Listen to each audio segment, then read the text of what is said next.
ప్రభు పేరిట అందరికీ వందనాలు. నేను ఈ సంపూర్ణ రాత్రికి రావాలని గత 15 రోజుల నుంచి వెయిట్ చేస్తున్నాను. దేవుడు మరి నాకు నిన్న సాయంత్రం కూడా నేను ఎంతో ప్రార్థనలో ఉన్నాను. నేను ఇక్కడ వస్తున్నా అనేసి నా మనసులో నైట్లో కూడా అనుకున్నాను.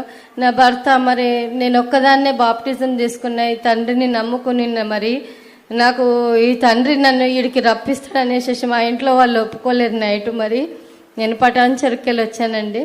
నాకు ఒక కుమార్తె ఒక కుమారుడు భర్త. మేము మరి ఇక్కడ ప్రభువు నన్ను ఈ సాక్ష్యాన్ని చెప్పడానికి పంపించినాడండి. నాకు ఎంతో సంతోషంగా ఉంది. నేను అసలు ఇక్కడ వస్తానని అనుకోలేను. మార్నింగ్ ఒకసారి వచ్చాను, మార్నింగ్ ఇట్లనే ఆరాధనల్లో పాల్గొనినా. నేను ఎన్నో రోజుల నుంచి అప్పుడు ఇట్లనే జశ్వా బ్రదర్స్ ఎన్నో సాక్ష్యాలు వింటున్నా కానీ మరి నేను కూడా దేవుని ఎంత ఆరాధిస్తున్నా మరి నాకెందుకు అవుతలేదో అనేసి నేను ఎంతగానో బాధపడినా. కానీ ఆ రోజు నేను ఇట్లనే ఆరాధనలో నా ప్రార్థన మార్చుకోవాలి, నువ్వు విశ్వాసంతో పలకాలమ్మా, నువ్వు విశ్వాసంలో ఎప్పుడు పడిపోవద్దని ఇది ఒకటే మాట చెప్పి నాకు ప్రార్థన చేయనప్పుడు అదే మాటతో నైనా నేను దేవుణ్ణి మరి స్తుతిస్తున్నా.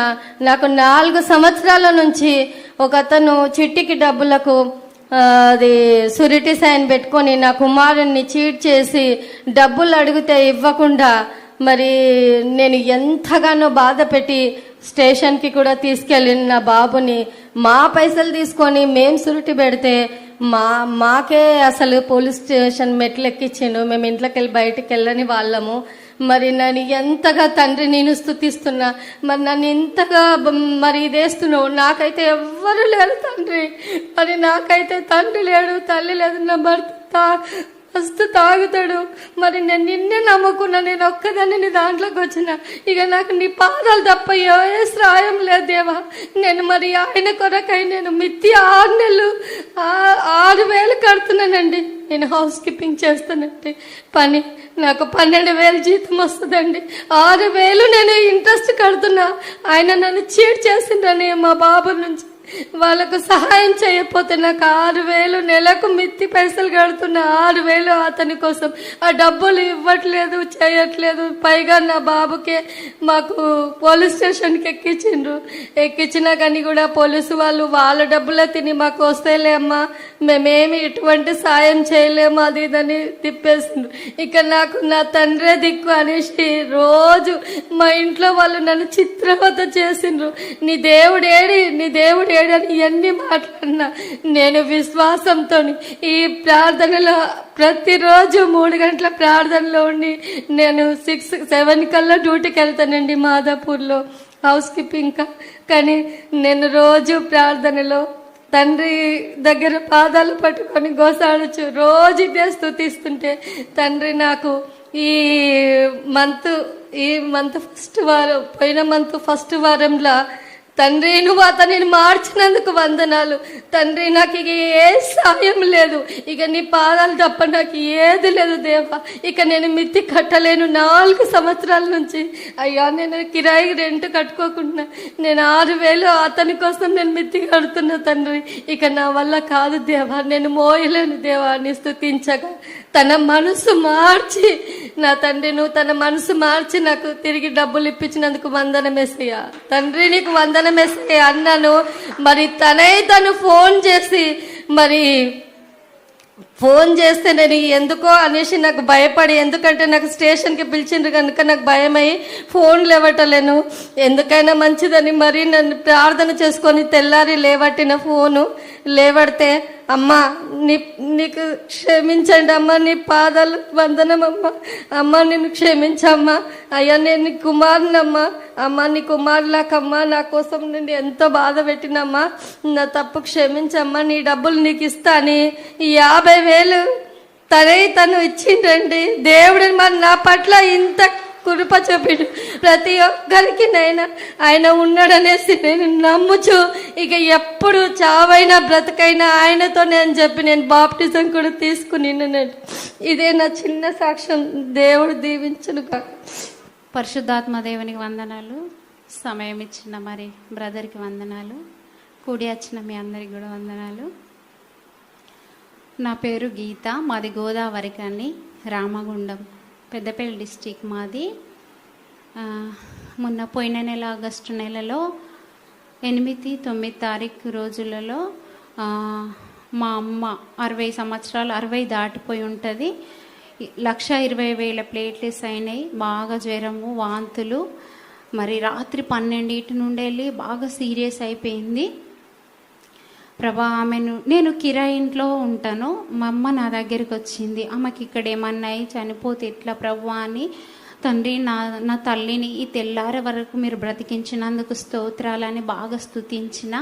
మరి రాత్రి 3 గంటలకి మా అమ్మ అన్నది, ఇంకా నేను తట్టుకోలేనమ్మా, నన్ను హాస్పిటల్ తీసుకెళ్ళమంటే మేము హాస్పిటల్ తీసుకెళ్ళి అడ్మిట్ చేసినాం. బాగా సీరియస్ ఉన్నదమ్మా అని. మరి వాళ్ళు గ్లూకోజ్ బాటిల్ పెట్టిండ్లు.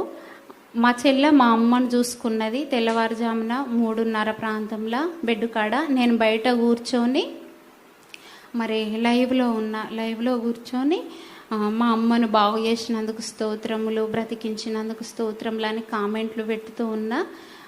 ఈరోజే డిశ్చార్జ్ చేసినందుకు కూడా స్తోత్రములు అని చెప్పేసి కామెంట్లు పెట్టిన. దేవుని కృపతోటి ఆ రోజే స్వస్థత కలిగింది, ఆ రోజే డిశ్చార్జ్ అయింది. దేవునికి మహిమ కలుగునుగాక. ఇంకా బ్రదర్ ద్వారా మేము ఎన్నో బ్రదర్ స్తుతించమని చెప్పిన మాటల ద్వారా మేము చాలా మేలులు పొందుకున్నాం. అవి చెప్పాలంటే అసలు చాలా టైం పడుతుంది. దేవునికి స్తోత్రములు. ఈమె మా వదిన గారు. ఈమె శ్రీరాంపూర్లో ఉంటుంది, మంచిర్యాల శ్రీరాంపూర్లో. మరి ఈమెకు భయం అవుతుందని అంటుంది. కానీ అయితే మా అన్నయ్య 21 సంవత్సరం అవుతుంది, సింగరేన్ జాబ్ చేస్తాడు. బాగా తాగుబోతండి. ఆయనకు తాగడమే ముఖ్యం తప్ప పిల్లలు, ఇల్లు అవసరమే లేదు.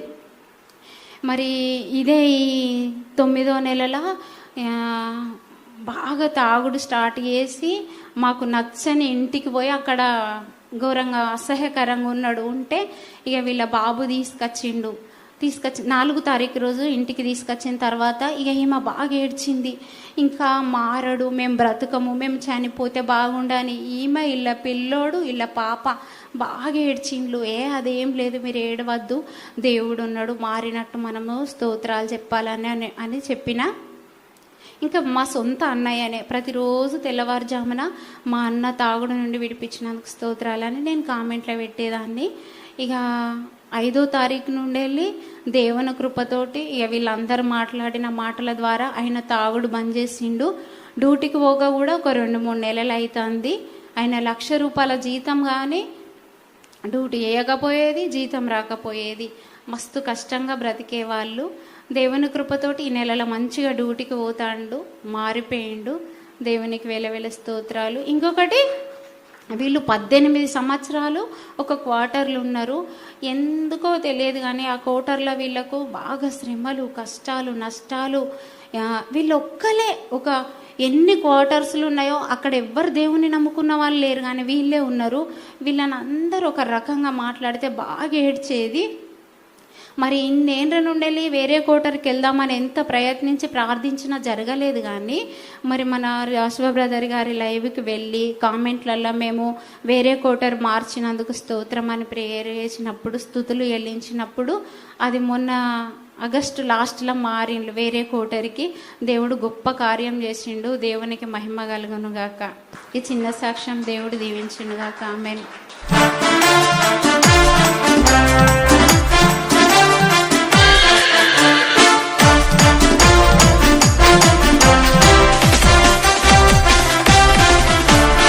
దేవుని నామానికి వందనాలు, బ్రదర్కి సిస్టర్కి వందనాలు, సంఘానికి నా వందనాలు.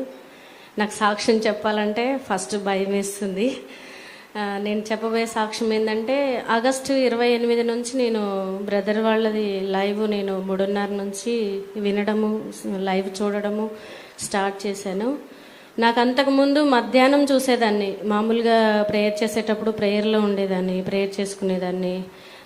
మామూలుగా పాటలు, బైబిల్ పాస్టర్ చేసేది మొత్తం మెసేజ్ వినేదాన్ని. కానీ నాకు ఎందుకు అనిపించింది, తెల్లవారుజామున 3:30 అని చెప్తున్నారు కదా, 3:30కి కూడా మనం లేస్తామో లేగలేనో, నేను ప్రభువా నేను లేవాలి, నేను ప్రేయర్ చేయాలి అనుకొని నేను మామూలుగా అనుకున్నా. అయ్యా నాకు మీరు నేను ప్రేయర్లో ఉండాలి ప్రభా, నన్ను ఉంచినందుకు మీకు స్తోత్రాలని నేను ప్రేయర్ చేసుకొని మధ్యాహ్నం మా బాబుతో నేను అలారం పెట్టించి నేను 3:30కి లెగుస్తాను అన్న, నువ్వు నాకు పెట్టు అంటే వాడు పెట్టి పడుకున్నాడు. నేను 3:30కి లెగిసి ప్రార్థన చేయడం స్టార్ట్ చేశాను. అంతకు ముందు నుంచి నేను 4 సంవత్సరాలు అయింది బాప్తిసం తీసుకొని. నేను హైదరాబాద్ వచ్చిన తర్వాత నాకు మంచి సంఘం నాకు అనిపించలేదు. చాలా సంఘాల దగ్గరికి వెళ్ళాను, నాకు విశ్వాసంలో బలపడట్లేదు ప్రభా. మామూలుగా వాళ్ళు మెసేజ్ చెప్తున్నారు, పంపిస్తున్నారు, నాకు మంచిగా అనిపించట్లేదు ప్రభా. నాకు మంచి సంఘం కావాలి, నాకు మంచి సంఘం కావాలని నేను ప్రార్థన చేసినప్పుడు నాకు భరత్ నగర్లో మే నెల 19 నుంచి నేను పరలోక నేస్తము సంఘానికి వెళ్తున్నాను. నేను అక్కడ బాగా బలపడ్డాను. అందులోటి మా బాబు 10th అయిపోయింది ప్రభా, నా కుమారుడు 10th అయిపోయింది. నా పాప కూడా మంచిగా చదవట్లేదు. ఇద్దరిని నా దగ్గర పెట్టుకోవడానికి నాకు స్తోమత లేదు ప్రభా. మీరు సహాయము చేయండి ప్రభా, మీరే చేయగలరు. నాకు మీరు తప్ప నాకెవరు సహాయం చేసేవారు లేరు. నా భర్త లేడు, నేను ఒక్కదాన్నే నేను కష్టపడాలి ప్రభా. నేను ఎంత కష్టపడ్డా అది ప్రయాసం వ్యర్థమైపోతుంది ప్రభా అని నేను ఎంతో ప్రార్థించేదాన్ని.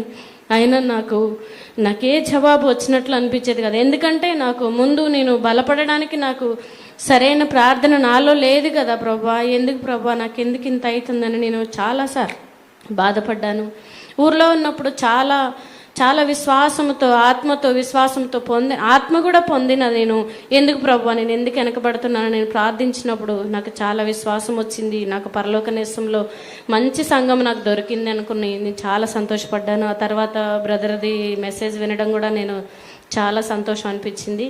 ఇక్కడికి వచ్చి ఈరోజు నేను బ్రదర్ దగ్గర ప్రార్థన చేసినప్పుడు చాలా ఆత్మవిశ్వాసము నాకు గొప్పగా అనిపించింది. నేను ఇంటి దగ్గర అనుకున్నా, నాకు జ్వరం వచ్చింది, జలుబు చేసింది, నేను ఎట్లా ఉండాలి ప్రభా, నేను ఉండలేనేమో. నైట్ 9 నుంచి పొద్దున్న 5 దాకా అంటే నేను ఉండలేనేమో ప్రభా. నీ శక్తిని నాకు ఇచ్చినందుకు నీకు స్తోత్రాలయ్యా, నన్ను మీరు బలపరిచినందుకు నీకు స్తోత్రాలయ్యా. నేనే ఆత్మనైతే పోగొట్టుకున్నాను, మళ్ళీ మీరు నాకు పునర్జన్మను మీరు ఇస్తున్నందుకు నీకు స్తోత్రాలని నేను ఎంత ప్రార్థించానో దేవుడు నన్ను మళ్ళా అంతే రీతిగా ఎంతో ఉత్సవంతో ఉంచాడు, సంతోషాన్ని ఇచ్చాడు, ఆనందాన్ని ఇచ్చాడు. ఆత్మను మళ్ళీ నేను పోగొట్టుకున్న పునరుత్థానాన్ని మరలా నేను పొందుకున్నాను. ఈ చిన్న సాక్ష్యం దేవుడు దీవించిన గాక.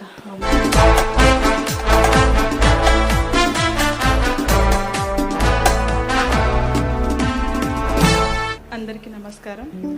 నా పేరు మాధవి. నేను వరంగల్ నుండి వచ్చాను. నేను ఒక స్కూల్లో ప్రిన్సిపల్గా వర్క్ చేస్తున్నాను. సో నిన్న నేను సార్ది పోస్ట్ చూశాను. డైలీ 3:30కి మార్నింగ్ లేస్తాను నేను, మా వారు. బట్ మా వారు బాప్తిసం తీసుకొని ఉన్నారు, నేను ఇంకా తీసుకోలేదు. దేవుడి గురించి మా వారు ఇంట్లో ప్రేయర్ చేస్తూ ఉంటారు. మ్యారేజ్ అయ్యి 7 years అవుతుంది. అండ్ హ్యాపీ లైఫ్, టెన్షన్స్ ఎలాంటివి లేవు, బాగానే జరుగుతుంది. సడన్లీ కోవిడ్ ప్యానిక్లో బిజినెస్ పెట్టడం వల్ల డైరీ ఫామ్ పెట్టాము. లాస్ అనేది చాలా వరకు వచ్చింది. బిఫోర్ దట్ కూడా నేను దేవుళ్ళు ప్రేయరు, ఇంట్లో ఎలాంటి దైవార్థన అలా ఏమి చేసేదాన్ని కాదు. ఎందుకంటే హస్బెండ్ దేవుళ్ళో ఉన్నారు కదా అని చెప్పేసి అలా. కానీ ఈరోజు నాకు చాలా మిరాకిల్ ఏం జరిగింది అంటే, నేను అనుకోలేదు ఇక్కడికి వచ్చి. ఫస్ట్ థింగ్ సార్ని మ్యామ్ని కలవాలనే వచ్చాను నేను. బికాజ్ ఎవ్రీడే మార్నింగ్ 3:30కి వాళ్ళు ఎలా లేస్తారు, ఎంత మార్నింగ్ ఈ టైమింగ్ ఏంటి అనేది చాలా ఆశ్చర్యంగా ఉండేది. ఓన్లీ థింగ్ రావడం, సార్ని ఫస్ట్ థింగ్ కలవాలి, ఒక్క ఫోటో అయినా దిగాలి అనే తంకితోనే వచ్చాను. బట్ ఇక్కడికి వచ్చి నేను సాక్ష్యం చెప్తామని కూడా అనుకోలేదు. మా హస్బెండ్ మరీ నేను ఆల్రెడీ దేవుళ్ళో ఉన్నాను, నువ్వు ఒకసారి నువ్వు వెళ్తే అవుతుంది. So I travel from Warangal to hear. అక్కడ నుండి నన్ను నర్సంపేట అనమాట. నేను స్కూల్ నుండి వచ్చేసరికి 6 అయింది. 6 o'clock ఐ స్టార్టెడ్. ఈరోజు ఎలా అయిందంటే కృష్ణ ట్రైన్ 3 hours డిలే ఉంది. సో నాకు ట్రైన్ కూడా లేదు కదా దేవా, ఎలా అంటే కృష్ణ 3 hours డిలే ఉంది. మళ్ళీ కృష్ణలో కూర్చున్న కృష్ణ ట్రైన్ ఇక్కడికి వచ్చేసరికి 10:30 అయింది. ఆల్రెడీ లైవ్ చూస్తే 9 o'clock స్టార్ట్ అయ్యి 1.5 hour లేట్ అయింది కదా దేవా, నేను ఎలా వెళ్ళాలి, నాకు అడ్రస్ కూడా తెలియదు. అప్పుడే సార్ మళ్ళీ విత్ లైన్తో సహా పంపించారు. అంటే ఈ ఏరియాలో ఇలా రండి అని. అదే ఆటో పర్సన్కి చెప్పి నాకు ఇలా కాదు, ఇలా ఫస్ట్ లైన్లో పంపించండి అని. 8 o'clock ఎంతో ఆకలి వేసింది. దేవా నాకు ఆకలి వేస్తుంది కదా, నేను తినేసి పడుకుంటానేమో, ఉండనేమో. బట్ ఆకలి కూడా నాకు మాయమైపోయింది. ఈవెన్ నేను అనుకున్నా, ఓకే ఒంటరిగా వచ్చాను కదా, ఎలా దేవా నాకు తెలీదు అంటే. మా బ్రదర్ ఇన్లో, మా ఓన్ బ్రదర్, మా హస్బెండ్ వాళ్ళ బ్రదర్ వచ్చారన్న విషయం నాకు తెలియదు. అంటే నేను ఒంటరిగా ఉన్నాను, ఎలా వెళ్ళాలి మళ్ళీ అంటే తను నాకు తర్వాత వచ్చి వదిన మీరు ఒక్కరే వచ్చారా అని చెప్పేసి ఒక మిరాకిల్ జరిగిందనమాట. The thing only one thing అండి, బిలీవ్ చేస్తే ఏదైనా జరుగుతుంది అని సార్ని మ్యామ్ని చూసి అలాగే ఎంతమంది వస్తారా అనుకుని నేను బిలీవ్ చేయలేదు. And first my travelling from Warangal to hear alone. So I'm very happy sir. And as soon as possible sir చేతుల పరంగానే నేను బాప్తిసం తీసుకోవాలని కోరుకుంటున్నాను. Not my self, entire my family. And thanks a lot for every one. Thank you so much sir.